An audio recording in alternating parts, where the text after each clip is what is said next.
Selamat pagi anak-anak sekalian. Sebelum kita memulai pembelajaran kita pada hari ini, baiklah kita memulainya dengan berdoa. Mari ambil sikap doa yang baik dan benar. Tutup mata, lipat tangan, dan hening sejenak. Dalam nama Bapa dan Putra dan Roh Kudus. Amin. Allah Bapa yang Maha Baik, terima kasih atas berkat dan kasih karunia yang masih hingga kini kami peroleh dari-Mu.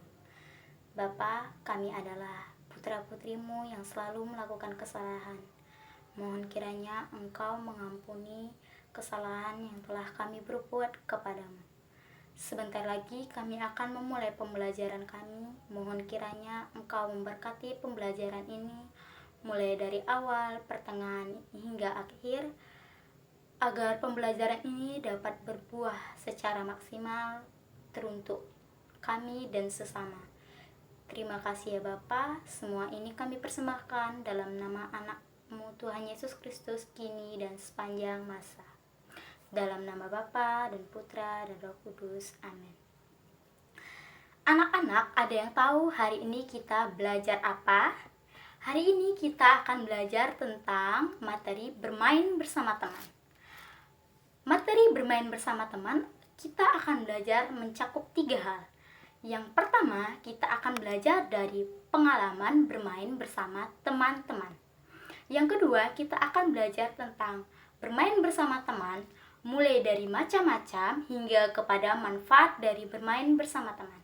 Yang ketiga, kita akan menggali pengalaman dari kitab 1 Samuel 18 ayat 1-5. Tujuan dari materi ini ialah diharapkan agar anak-anak sekalian dapat mencapai tujuan pembelajaran kita, yakni 1. Dapat menyebutkan nama teman-teman satu kelasnya. Yang kedua, dapat menyebutkan macam-macam dari permainan.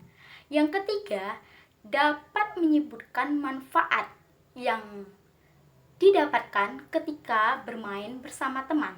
Yang keempat, dapat menceritakan kisah persahabatan antara Yonatan dan Daud. Sebelum kita memulai pembahasan materi, Ibu memiliki satu permainan yang berjudul permainan Siapakah Dia? Tata cara permainan ini yang pertama adalah kita akan membentuk satu kelompok besar lingkaran di dalam kelas, di mana lingkaran ini akan diisi oleh semua anak-anak yang berada di dalam kelas ini. Yang kedua, Ibu nantinya akan menunjuk salah seorang anak yang akan memperkenalkan nama beserta hobinya. Setelah dia memperkenalkan nama beserta hobinya, dia kemudian akan menunjuk salah seorang temannya untuk mengulang apa yang dikatakannya, kemudian memperkenalkan nama dan hobinya kembali. Begitu seterusnya hingga permainan selesai. Bagi anak-anak yang tidak dapat mengulang apa yang dikatakan oleh teman-temannya, berkewajiban untuk menanyakan kembali kepada yang bersangkutan tentang nama dan hobinya, lalu mengajak teman tersebut untuk dapat berduet bernyanyi di depan kelas. Setelah kita bermain permainan siapa dia tadi, Ibu akan memberikan beberapa pertanyaan kepada anak-anak, yakni tentang permainan siapa dia, apa saja yang kesulitan, kesulitan apa saja yang anak-anak temui saat bermain tadi. Ya, pertama, kesulitannya pasti kita sulit dalam mendengarkan teman-teman. Kenapa? Karena ada anak yang cepat ngomongnya, ada anak yang lambat ngomongnya, ada yang masih takut-takut ngomongnya, ada yang masih cepat, ada yang kurang fokus dalam mendengarkan, sehingga tadi terdapat beberapa anak yang melakukan kesalahan. Lalu, apa manfaat dari permainan siapa dia? Yang pertama, karena permainan ini berjudul permainan siapa dia, pastinya permainan ini dapat membuat kita lebih mengenal teman-teman kita, mulai dari nama dan hobinya. Yang kedua, setelah kita mengenal nama dari teman-teman kita, kita pasti akan membangun persahabatan yang lebih akrab dengan teman-teman kita. Yang ketiga, permainan ini sungguh menggembirakan. Mengapa? Karena semua anak-anak ikut terlibat aktif di dalamnya. Lalu, kita juga dapat belajar untuk lebih mendengarkan teman-teman kita secara seksama, karena kita harus menghafal nama dan hobi teman-teman kita. Selain itu, kita juga dapat belajar untuk berbicara di depan kelas, di mana teman-teman kita mungkin tidak memperhatikan kita. Nah, dari permainan siapa dia, permainan apa lagi sih yang anak-anak ketahui? Ya, pertama pasti yang sering kita mainkan itu zaman-zaman sekarang Mobile Legends, PUBG, Slither, Hugo. Lalu ada yang bermain lompat tali, istata, peta umpet, gobak sodor, egrang, congklak, bekel. Nah, dari macam-macam permainan tadi nih, ternyata permainan ini dapat dikelompokkan menjadi 2 jenis permainan. Apa aja sih? Yang pertama adalah permainan tradisional. Yang kedua adalah permainan modern. Seperti yang Ibu tunjukkan pada gambar di samping. Nah, siapa yang tahu jenis gambar di atas adalah jenis permainan tradisional bernama apa? Ya, permainan di atas bernama permainan gobak sodor. Nah, anak-anak tahu tidak permainan tradisional lain selain gobak sodor? Benar, istata. Ada istata orang, istata baling-baling, peta umpet, lalu gobak sodor udah, lalu lompat tali, bekel, congklak. Nah, ini berbagai macam contoh permainan tradisional. Lalu pengertian dari permainan tradisional itu sebenarnya apa sih? Permainan tradisional adalah suatu kegiatan yang diatur oleh suatu peraturan permainan yang merupakan perwarisan dari generasi ke generasi yang biasanya dilakukan oleh anak-anak dengan tujuan untuk mendapatkan sebuah kebahagiaan. Permainan ini biasanya tersebar di kalangan masyarakat secara lisan, berbentuk tradisional, dan memiliki banyak variasi serta tidak menggunakan banyak biaya. Nah, permainan yang kedua adalah permainan apa tadi? Ya, permainan modern. Siapa yang tahu jenis permainan modern yang digambar, termasuk namanya permainan apa? Benar, permainan Mobile Legends. Permainan yang masih marak hingga kini. Selain itu permainan apa? PUBG, Hago, permainan Slither, Farmer, Fight.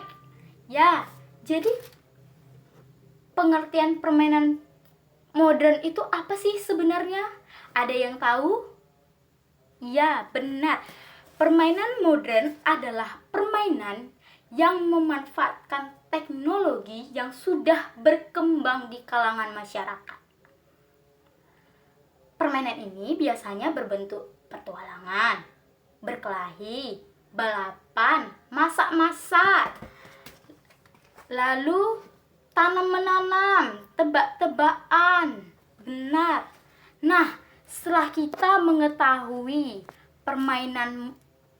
pengertian dari permainan tradisional dan pengertian dari permainan modern. Apa sih sebenarnya perbedaan dari permainan tradisional dan permainan modern ini?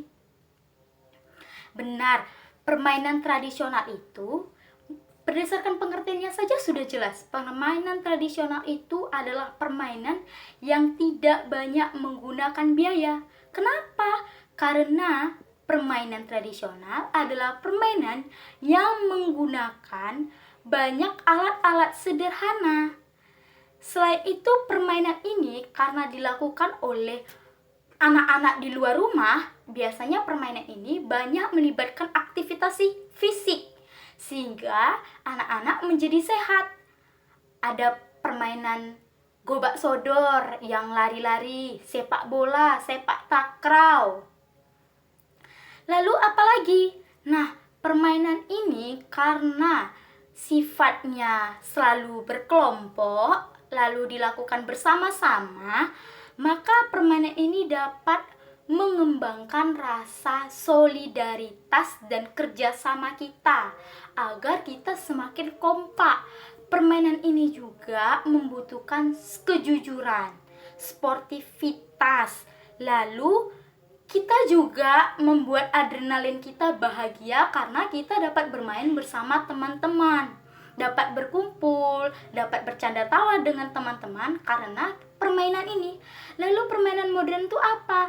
Nah, perbedaan permainan modern dengan permainan tradisional itu terletak pada yang pertama, ya benar, permainan ini banyak menggunakan teknologi-teknologi yang sudah berkembang di masyarakat.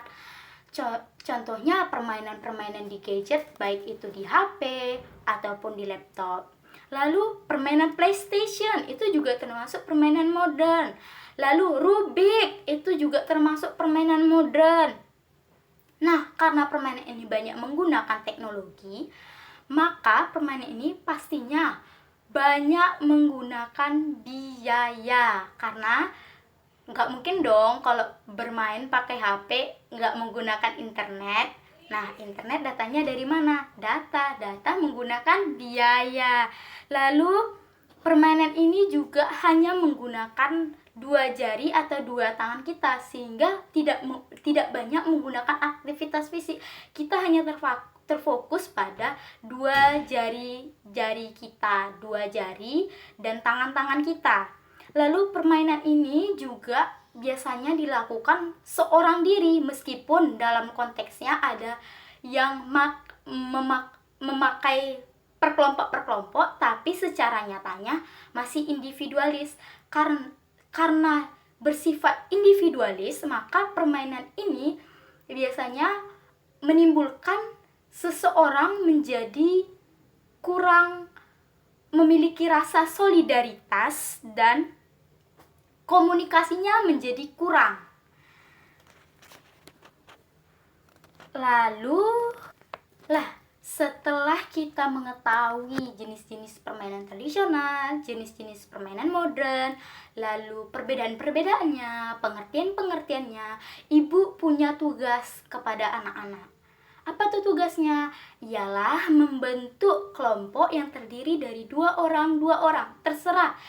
Baik laki-laki atau perempuan saja, atau laki-laki saja, terserah. Yang penting 2 orang. Apa fungsinya? Yakni menceritakan antara satu dengan yang lain permainan apa saja yang sudah pernah anak-anak lakukan bersama teman-teman. Setelah anak-anak sudah menceritakan pengalaman anak-anak sekalian tentang permainan apa saja yang sudah pernah anak-anak lakukan, anak-anak dapat menentukan termasuk jenis manakah permainan yang pernah anak-anak lakukan. Apakah termasuk jenis permainan tradisional ataukah termasuk jenis permainan modern. Lalu, apa yang harus anak-anak perhatikan agar permainan dapat berlangsung dengan lancar tanpa adanya hambatan. Setelah itu, apa manfaat yang anak-anak temukan saat bermain bersama teman-teman tersebut. Nah, ibu akan memberikan waktu sekitar 15 menit. 15 menit semuanya harus sudah selesai. 15. Nah, setelah semuanya sudah berdiskusi dan masing-masing sudah menampilkan presentasi dari hasil diskusinya, ternyata ada yang menarik di sini yang dapat kita pelajari. Apa aja? Coba. Ya, manfaat dari permainan. Ternyata selain yang telah ditunjukkan dari awal tadi, ada lagi nih manfaat dari permainan. Apa aja? Yang pertama, kita dapat menemukan dan belajar jenis-jenis permainan yang kita temui dari teman-teman. Yang kedua, ya tentunya kita bermain bersama tentu dapat bergembira bersama pula. Yang ketiga, kita dapat semakin membangun persahabatan dengan teman-teman. Lalu kita juga dapat membentuk rasa solidaritas, rasa kerjasama. Lalu kita dapat memupuk sifat sportivitas kita.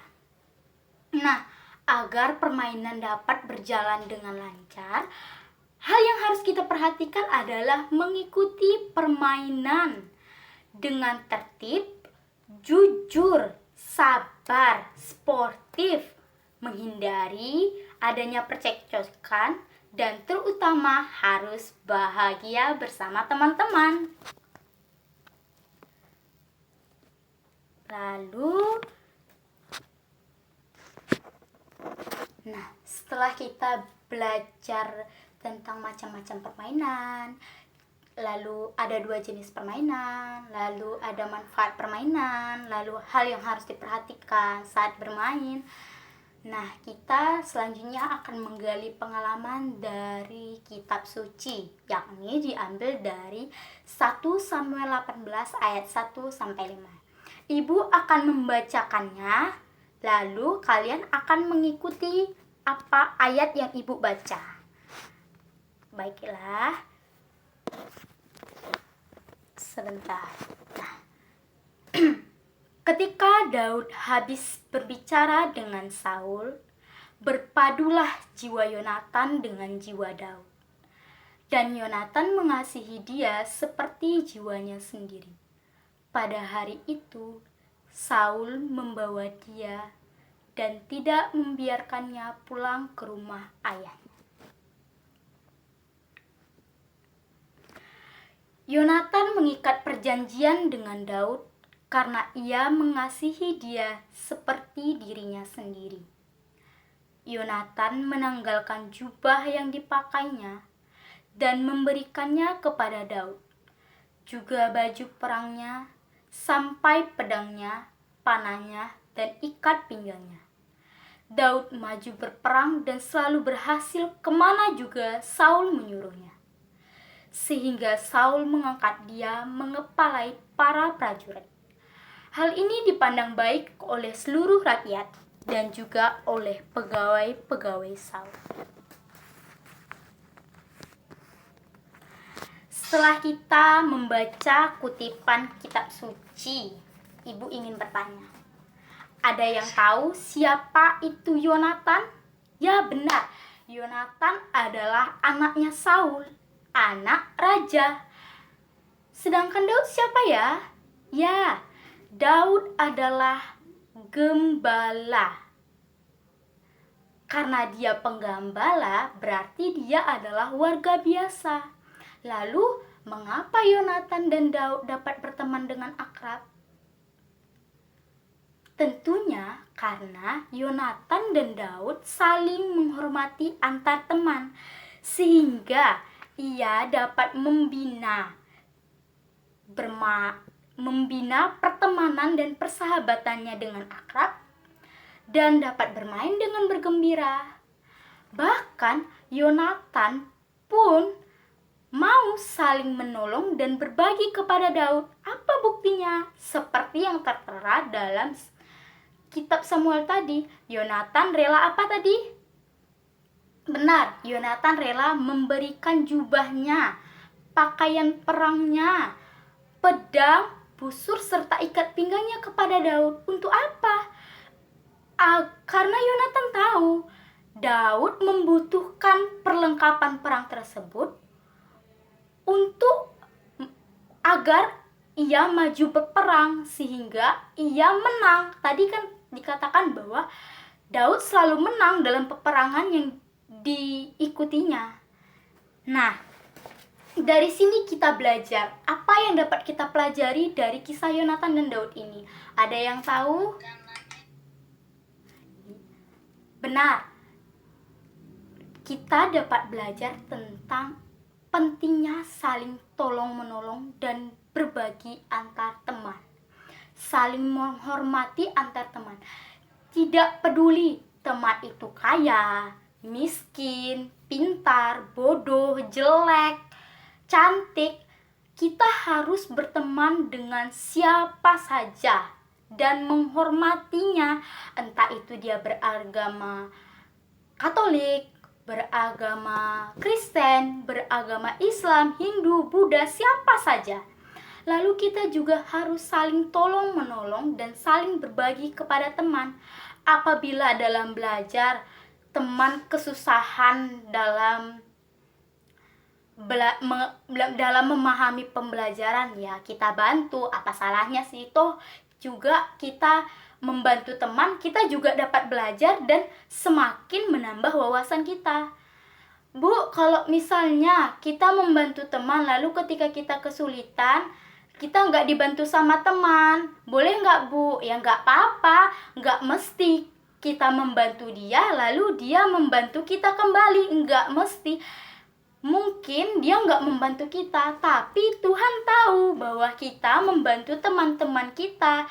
Dia akan menolong kita apabila suatu saat kita mengalami kesulitan, baik itu yang serupa ataupun tidak, lewat perantaranya. Entah itu lewat pertolongan orang tua kita, entah itu lewat orang asing, entah itu lewat guru, siapa saja. Yang penting pertama-tama kita harus mau menolong dan membantu serta berbagi kepada teman-teman kita. Gak usah kita mengharapkan imbalannya, yang penting niat kita dan kemauan kita membantu. Nah, pembelajaran kita pada hari ini telah selesai. Anak-anak sekalian, ada yang dapat menyimpulkan apa aja materi-materi pembelajaran kita pada hari ini? Oke, Ibu tunggu 5 menit. Baik. Kesimpulan kita pada hari ini adalah yang pertama, permainan itu bermacam-macam, namun dapat digolongkan ke dalam 2 jenis, yakni permainan tradisional dan permainan modern. Permainan tradisional adalah permainan yang menggunakan alat-alat sederhana, tersebar secara lisan, berbentuk tradisional, bervariasi, serta tidak menggunakan banyak biaya. Sedangkan permainan modern itu menggunakan teknologi-teknologi yang sudah canggih, yang sudah tersebar di masyarakat, menggunakan banyak biaya, lalu dia berbentuk petualangan, lalu ada berkelahi, ada masak-memasak, ada teka-teki, ada memelihara, dan